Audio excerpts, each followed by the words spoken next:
दोस्तों, आज का केस पाकिस्तान के हाई प्रोफाइल केसेस में से एक है। इस केस को ना सिर्फ पाकिस्तान की मीडिया बल्कि इंटरनेशनल मीडिया ने भी कवर किया। इस केस ने लोगों में गम और गुस्सा इस कदर बढ़ा दिया कि मुल्क में जगह जगह मुजाहरे होने लगे। यहाँ तक कि उस वक्त के वजीर आजम इमरान खान ने भी इस केस का नोटिस लिया। इस केस के चलते पाकिस्तान में फेमिनिस्ट मूवमेंट ने अपना जोर पकड़ा और तमाम लोगों ने बढ़ चढ़ कर इस केस में हुई ज्यादती और जुल्म के खिलाफ आवाज उठाई। ये केस इस्लामाबाद के एम्बेसडर शौकत मुकद्दम की फैमिली से है। शौकत मुकद्दम इस्लामाबाद की सोसाइटी नेवल इनकरज में अपने 2 बच्चों और बीवी के साथ रह रहे थे। 20 जुलाई 2021 को जब पूरा पाकिस्तान ईद की तैयारियों में मसरूफ होता है, उस रात शौकत मुकद्दम को 10 बजे कोसार पुलिस स्टेशन से कॉल आती है, जिसमें उन्हें बताया जाता है कि उनकी बेटी नूर मुकद्दम को कत्ल कर दिया गया है। यह खबर सुनते ही शौकत मुकद्दम कोसार पुलिस स्टेशन पहुंचते हैं, जहां उन्हें पुलिस मजीद बताती है कि उनकी बेटी नूर की लाश इस्लामाबाद के सेक्टर F74 में रहने वाले जाहिर जाफर नामी शख्स के घर से मिली है। जाहिर जाफर कोई आम नहीं बल्कि एक जाने माने बिजनेसमैन जाकिर जाफर और असमत आदम जी का बेटा है। सवाल ये उठता है कि आखिर नूर मुकद्दम जाहिर जाफर के घर कैसे पहुंची। दोस्तों, यहाँ आपको बताते चलें कि नूर और जाहिर की फैमिलीज एक दूसरे को काफी अरसे से जानती थी और ये अक्सर एक दूसरे के घर जाया करते थे, जिसके चलते नूर और जाहिर में भी अच्छी दोस्ती हो चुकी थी। और जाहिर के बयान के मुताबिक वो और नूर दोनों रिलेशनशिप में भी थे।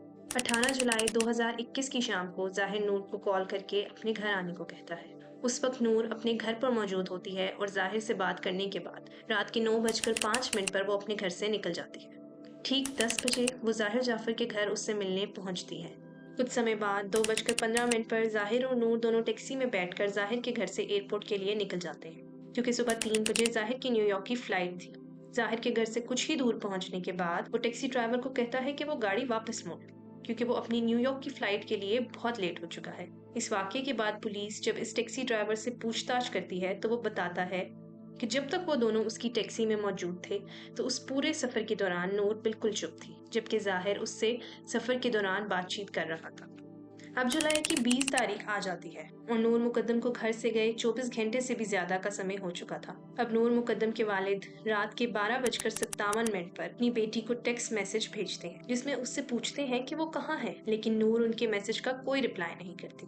जिसके बाद नूर की माँ भी उन्हें सुबह के 5:48 पर मैसेज करती है, जिसके जवाब में नूर उन्हें 10:43 पर कॉल करती है और कहती है कि उसे एक ज़रूरी काम से लाहौर जाना पड़ा, लेकिन वो जल्द घर आ जाएगी। लेकिन वो ये नहीं जानती कि ये उसकी अपनी माँ के साथ आखिरी बात होगी। एक इंटरव्यू में नूर की माँ ने बताया कि कॉल के दौरान नूर की आवाज़ से लग रहा था कि वो बहुत घबराई हुई है। उन्होंने मजीद बताया कि नूर की कॉल के बाद जाहिर ने उन्हें अपने फ़ोन नंबर से कॉल की और कहा कि नूर उसके साथ नहीं है, जबकि इसी रात नूर मुकद्दम का कत्ल हो जाता है और पुलिस को उसकी लाश इसी जाहिर जाफर के घर से मिलती है। रिपोर्ट्स के मुताबिक नूर के कत्ल से पहले उसका बुरी तरह रेप किया गया और उसे मारा पीटा गया। बाद में उसको गोली मारकर जान से मार दिया गया। लेकिन जाहिर की हैवानियत यहाँ भी ख़त्म नहीं हुई तो उसने उसका सर उसके जिस्म से ही अलग कर दिया। पुलिस की रिपोर्ट्स के मुताबिक जब वो जाहिर के घर जाते हैं तो उन्हें वहाँ एक चाकू और एक नकल डस्टर भी मिलता है, जिस पर खून लगा हुआ था। इन्वेस्टिगेटर्स के मुताबिक नूर को उसकी मौत से 24 घंटे पहले तक घर में बंद करके रखा गया और उसे शदीद टॉर्चर भी किया गया। नूर ने भागकर खुद को बचाने की भी कोशिश की और वो दरवाजे तक पहुंच भी जाती है, लेकिन जाहिर के घर का गार्ड उसे बाहर जाने से रोक देता है और जाहिर उसे फिर से जबरदस्ती घसीटता हुआ अपने साथ घर के अंदर ले जाता है, जिसके बाद किसी ने नूर मुकद्दम को जिंदा नहीं देखा।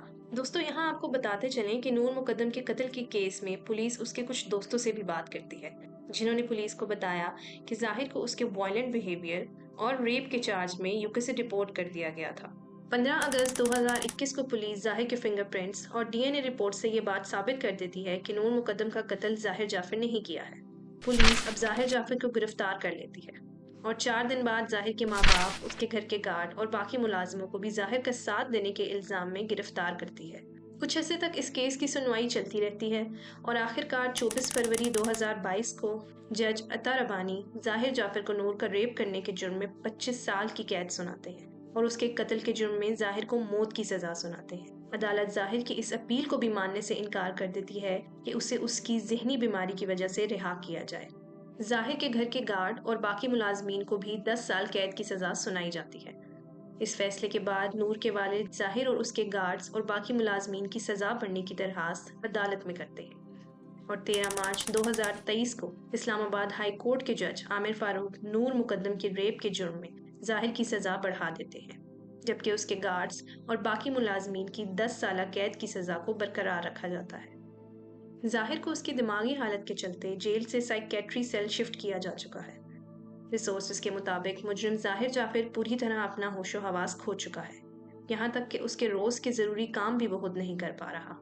आखिरकार 12 अप्रैल 2023 को ज़ाहिर ने पाकिस्तान की सबसे बड़ी अदालत सुप्रीम कोर्ट में अपनी सज़ा को कम करने की भी दरख्वास्त की है, जिसका फैसला आना अभी बाकी है। तो दोस्तों, ये थी हमारी आज की क्राइम दास्तान। उम्मीद करती हूँ कि आपको ये क्राइम दास्तान पसंद आई होगी। अपना फीडबैक ज़रूर दीजिएगा और चैनल को सब्सक्राइब करना ना भूलिएगा। दोस्तों, अपना बहुत ख्याल रखिएगा। शब्बा खैर।